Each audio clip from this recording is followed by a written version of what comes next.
pinapa-evacuate na po lahat ng tao sa ospital. Kailangan natin ilabas ng pasyente. Sandali lang, miss.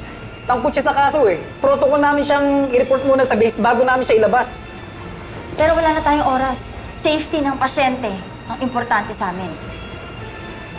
Tara, tulungan mo ako.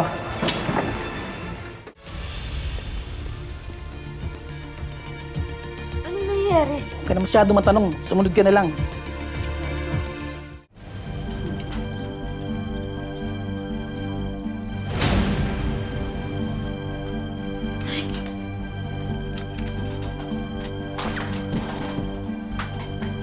Nay!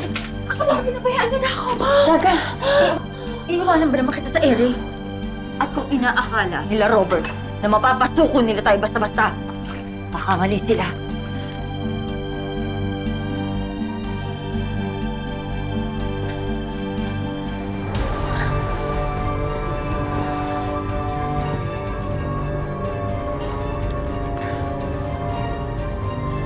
Susan, bilisan niyo.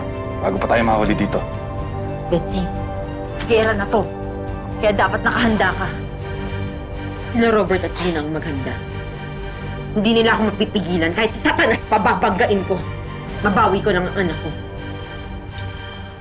No, suotin mo na to. Kunting tiis na lang, anak. Makakatakas na tayo. Ma'am! Sandali lang! Ma'am! Sandali lang! Yan lang kayo!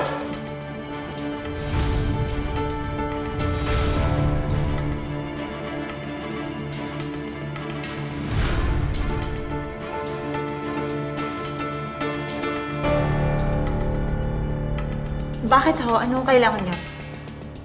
Gamitin niyo yung wheelchair para hindi mahirapan ang pasyenteng kasama niyo. Ah, hindi na. Kaya na lang ho maglakad. Ma'am! Ma'am! Ma'am!